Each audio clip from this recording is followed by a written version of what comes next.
বিসমিল্লাহির রহমানির রহিম। একাদশ শ্রেণীর শিক্ষার্থীবৃন্দ, আসসালামু আলাইকুম। আমি তোমাদেরকে আজকে আমাদের হিসাব বিজ্ঞান ক্লাসে অ্যাসাইনমেন্ট ফার্স্ট উইক, তোমরা যে পরীক্ষা দিয়েছো অ্যাসাইনমেন্ট ফার্স্ট উইকে, সেটা নিয়ে আমি কথা বলবো। তোমাদের খাতাগুলো আমার সামনে আছে, আমি খাতাগুলো দেখা শুরু করেছি। সরকারিভাবে অ্যাসাইনমেন্ট দেওয়া হচ্ছে, সে পরীক্ষাগুলো তোমরা দিচ্ছে। এর বাইরেও আমরা একটা পরীক্ষা নিয়েছি 50 মার্কের। আজকে আমি অ্যাসাইনমেন্টের যে অঙ্ক ছিল, সে অঙ্কটা তোমাদের যে উত্তর তোমার খাতায় দেখেছ, সেখানে কিছু দিক আমি খেয়াল করেছি। আজকে সেগুলোকে আমি পরিষ্কার করে দিব তোমাদেরকে, যাতে করে সামনের দ্বিতীয় সপ্তাহে পরীক্ষা দিতে গেলে তোমরা এগুলো ক্লিয়ার করতে পারো। প্রথমত, এই অ্যাসাইনমেন্টটা বোর্ড দিয়ে দিয়েছে, এটা আমাদের কোনো প্রশ্ন নেই, আমরা শুধু ডাউনলোড করে নামিয়েছি। বোর্ড এটাকে দিয়েছে, এখানে কতগুলো নির্দেশনা দেওয়া আছে এবং কীভাবে নাম্বারিং করতে হবে সেটাও দেওয়া আছে। তো সেইগুলো নিয়ে আমি এখন তোমার সাথে কথা বলবো। আমি হিসাব বিজ্ঞানের প্রথম সপ্তাহের অ্যাসাইনমেন্ট নিয়ে কথা বলছি। অলরেডি তোমরা পরীক্ষা দিয়ে ফেলেছো, যে ভুলগুলো তোমরা করেছো সেগুলো নিয়ে আমি এখন কথা বলে দিচ্ছি। আমি অঙ্কের পুরো অংশ করবো না, যে তোমরা পরীক্ষা দিয়েছো। আমি যেখানে যতটুকু লাগে পার্ট বাই পার্ট আমি করবো, অর্থাৎ যতটুকু লাগবে তোমাদের ততটুকু আমি করে দেবো। তোমরা যে জায়গায় ভুল করেছো সেগুলোকে আমি চিহ্নিত করেছি এবং আলোচনা করে দেবো। আমাদের প্রশ্নে 4টা অংশ দেওয়া আছে, ক, খ, ঘ, খ। আমাদের একটা প্রশ্ন দেওয়া আছে এবং সেখানে কিছু নির্দেশনা দেওয়া আছে। তোমরা এর মাধ্যমে কি শিখবে এবং তোমাদের কি নির্দেশনা সেখান থেকে আসবে, আমরা কিভাবে মূল্যায়ন করবো সেটা দেওয়া আছে। আমি একে একে আলোচনা করে দিচ্ছি। আমার এখানে কতগুলো আইটেম দেওয়া আছে। প্রথম পথে চাওয়া হয়েছে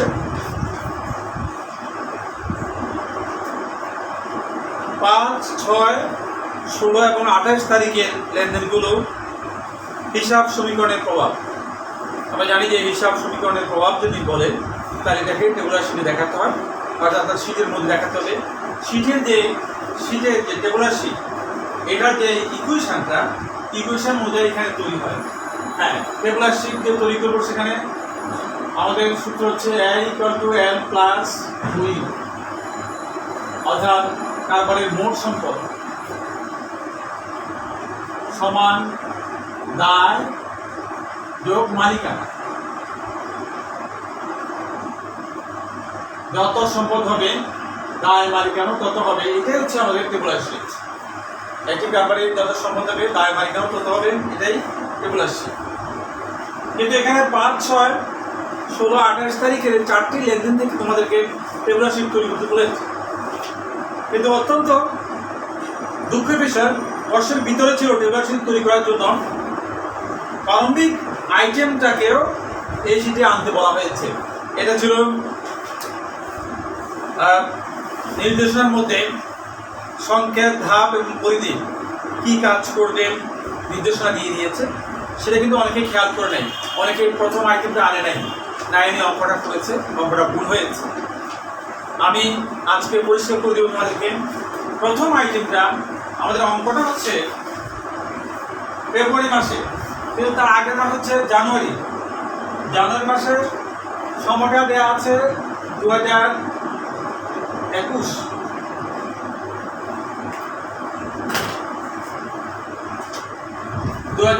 সাল জানুয়ারি 31 তারিখ কিছু আইটেম দেওয়া আছে, কিন্তু আসলে মাস শুরু হচ্ছে ফেব্রুয়ারি থেকে। কাজ শুরু হচ্ছে ফেব্রুয়ারি থেকে, অর্থাৎ জানুয়ারির আইটেমগুলো 31 আইটেমগুলো ফেব্রুয়ারিতে প্রারম্ভিক করে গণ্য হবে। আমাদের অঙ্কে পড়েছে যে গৌতম এন্টারপ্রাইজ 31 জানুয়ারি 2001 তারিখ 1 সালের হিসাব উদ্বৃত্তগুলো নিম্নরূপ ছিল। 2021 সালের 31 জানুয়ারি যে উদ্বৃত্ত ছিল সেগুলি দেওয়া হয়েছে, কিন্তু মূলত অঙ্কটা হচ্ছে ফেব্রুয়ারি মাসে, ফেব্রুয়ারি 1 তারিখের অঙ্ক, ফেব্রুয়ারি মাসে অঙ্ক। তো সেক্ষেত্রে আমরা জানুয়ারির আইটেমগুলোকে প্রারম্ভিক হিসাবে নিয়ে আসবো। কী কী ছিল সেখানে? নগদ 80,000 টাকা, অফিস সরঞ্জাম 30,000 টাকা, দেনাদার 34,000 টাকা, পাওনাদার 45,000 টাকা। এগুলো ছিল প্রারম্ভিক দিনের আইটেম। এগুলো দিয়ে আমরা প্রথমে মূলধনটা বের করবো। কীভাবে বের করবো? মূলধন প্রারম্ভিক আইটেম দিয়ে প্রারম্ভিক মূলধন আমরা বের করবো। আমাদের প্রারম্ভিক মূলধন বের করার সূত্র হচ্ছে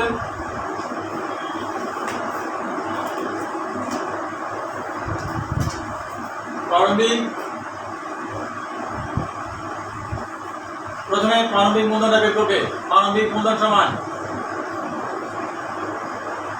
সূত্র হচ্ছে প্রারম্ভিক সম্পদ মাইনাস প্রারম্ভিক দায়। তাহলে দায় থেকে সম্পদ বাদ দিলে আমরা কি পাবো? মূলধন পাবো।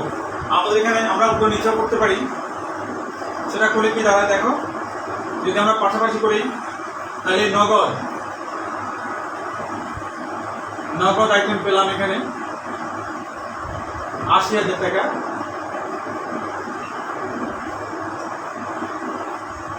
অফিস সরঞ্জাম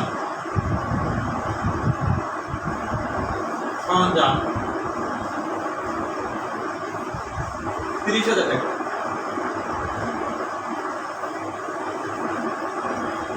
দেনাদার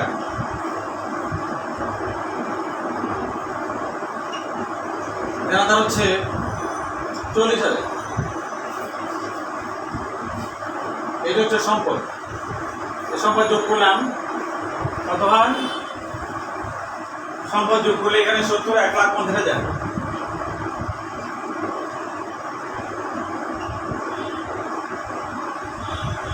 $1,50,000 টাকা আমরা সম্পদ পেলাম। দায় পেলাম কি? বাদ দায়, পাওনাদার।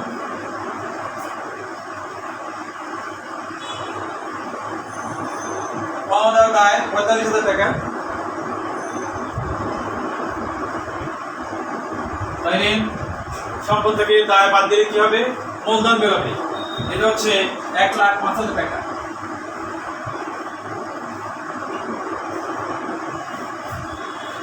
প্রারম্ভিক মূলধন আমরা এভাবে বের করে নেব এবং এটাকে টেবুলার শিটের প্রথম আইটেম হিসাবে আনতে হবে। তোমরা অনেকেই আন নাই, অন্যান্য আইটেমগুলো তোমরা ঠিক করেছো, সেগুলো এটা আনলাই, এটা এভাবে আনতে হবে। অর্থাৎ সম্পদগুলো ডেবিট হবে। এটা যদি আমি জাবেদা করি কি দাঁড়াবে? হাতের নগদান ডেবিট, সরঞ্জাম ডেবিট, দেনাদার ডেবিট, পাওনাদার ক্রেডিট, মূলধন ক্রেডিট। আমি যদি জাবেদার মধ্যে প্লেস করি তাহলে কি দাঁড়াবে দেখো। এটা জাবেদা করলে এটা দাঁড়াবে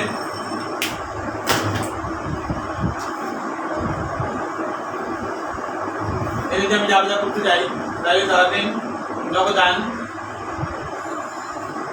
ডেবিট, অফিস সরঞ্জাম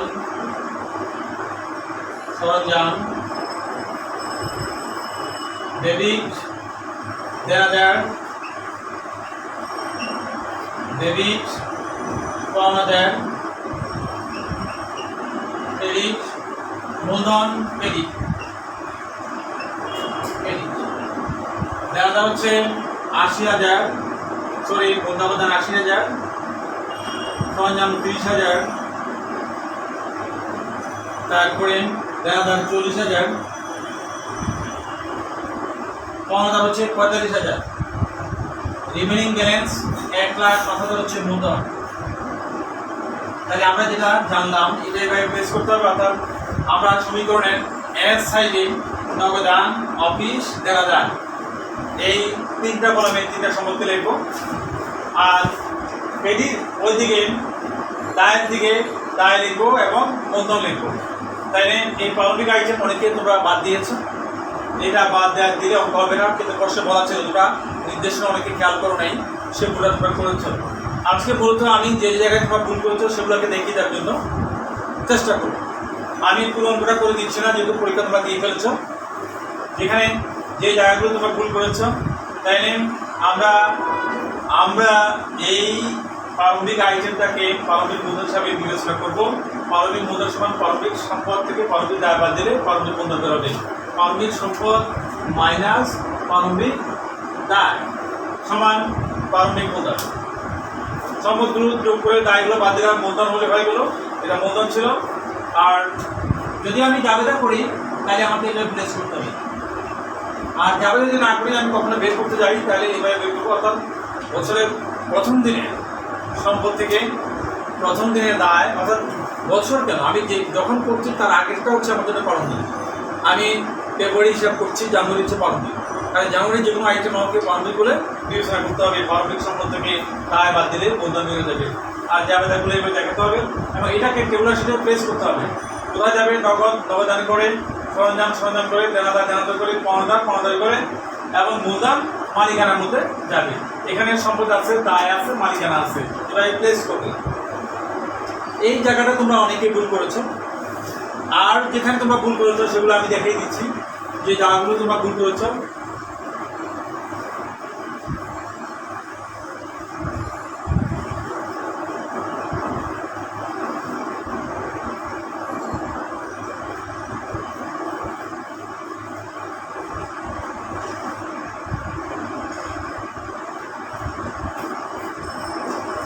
তোমাদের দ্বিতীয় কাজ করেছে 12, 18, 22, 25 তারিখে লেনদেনগুলো হিসাবের বৈধ লিখিতগুলো। এটা জাবেদা, তোমরা সবাই জাবেদা করেছো এবং খুব একটা ভুল হয়নি, জাবেদা প্রায় হয়েছে। তবে আমি একটু দেখিয়ে দিচ্ছি 12, 18, 22, 25, 12 ইন্স্যুরেন্স প্রিমিয়াম পরিশোধ। সবাই জানো ইন্স্যুরেন্স প্রিমিয়াম ডেবিট, নগদান ক্রেডিট, এটা তোমরা পারবেন, সবাই পেরেছ। এরপরে 18 তারিখে দেওয়া আছে মালিক কর্তৃক উত্তোলন করা হবে। উত্তোলন করেছে, উত্তোলন ডেবিট, নগদান ক্রেডিট। 18 তারিখ উত্তোলন ডেবিট, নগদান ক্রেডিট উত্তোলন। তাইলে এটা হলো 12 তারিখে। 18 তারিখে আরেকটা তারিখ দেওয়া আছে তোমাদের এখানে 22 তারিখ। 22 তারিখে বলা আছে প্রাপ্য বিলের মাধ্যমে বিক্রয়। তাহলে 22 তারিখে প্রাপ্য বিলের মাধ্যমে বিক্রয়, প্রাপ্য বিলের মাধ্যমে বিক্রয়। তাহলে প্রাপ্য বিল ডেবিট, প্রাপ্য বিল ডেবিট, বিক্রয় ক্রেডিট।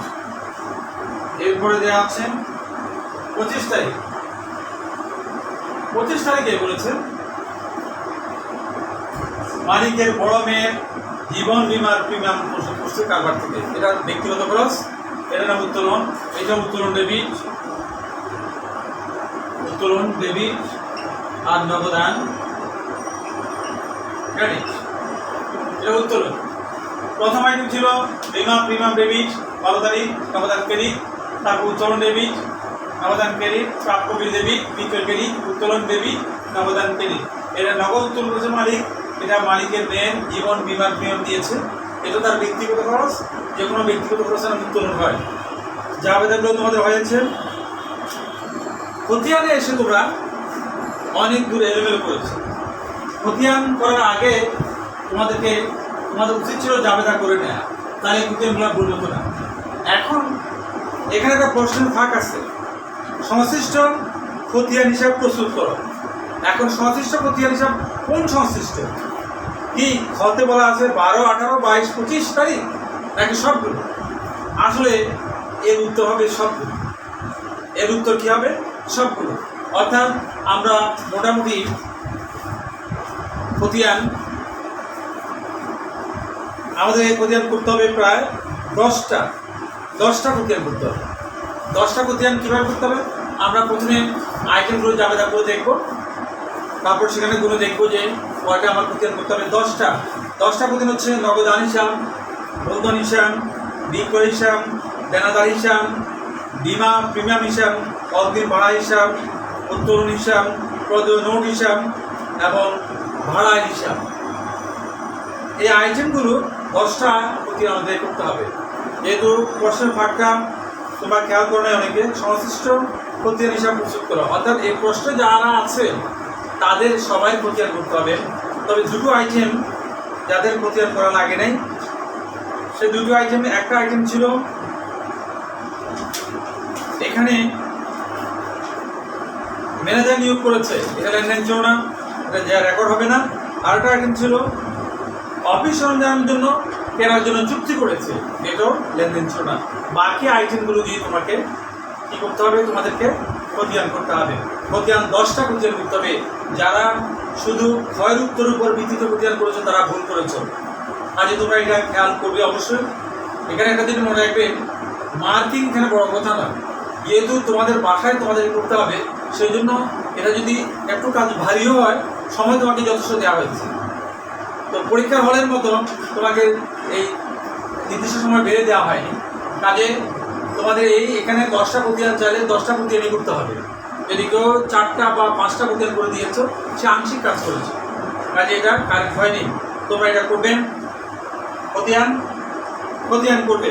তাহলে আমি আবার রিপিট করছি, খতিয়ানের ক্ষেত্রে আমরা কি করব, আমরা খতিয়ান করব 10টা খতিয়ান। আমরা ক্ষয় উত্তর, টেবুলার শিট, ক্ষয় উত্তর, জাবেদা, নির্দিষ্ট জাবেদা 4টি। ক্ষয় উত্তর হচ্ছে খতিয়ান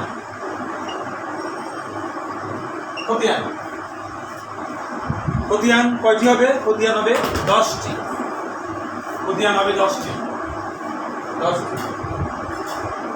টেবুলার শিট করার সময় প্রারম্ভিক লেনদেন সহ, অর্থাৎ ওই প্রারম্ভিক মূলধন সেটা সহ করতে হবে। এটা অনেকে করো নাই। এইটা জাবেদা 4টা, খতিয়ানের করতে হবে তোমাদেরকে 10টা। আর যেটা বলেছে সেটা হচ্ছে হিসাব সমীকরণের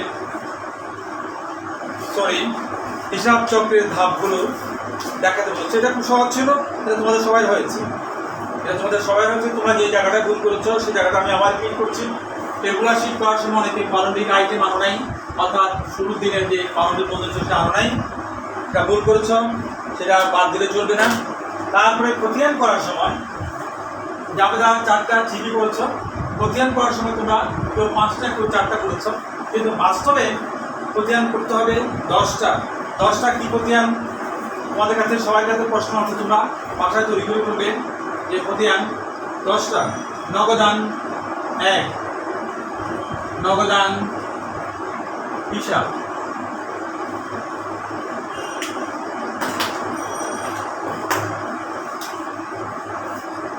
নগদান হিসাব 1, নগদান হিসাব 2, মূলধন হিসাব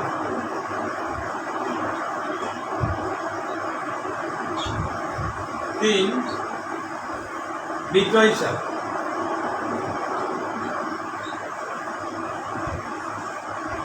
4, দেনাদার হিসাব 5, পাওনাদার হিসাব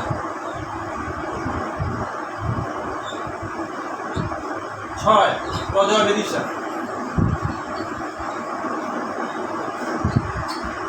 7,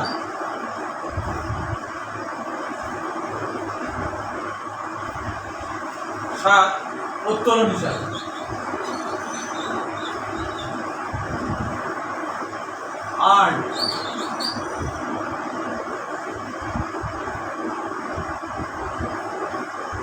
8, অগ্রিম ভাড়া 9, প্রদেয় বিল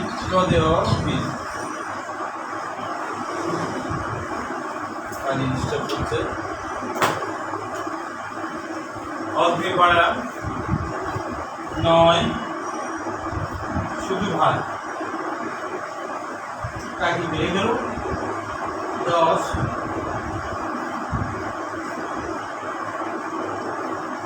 10 বিমা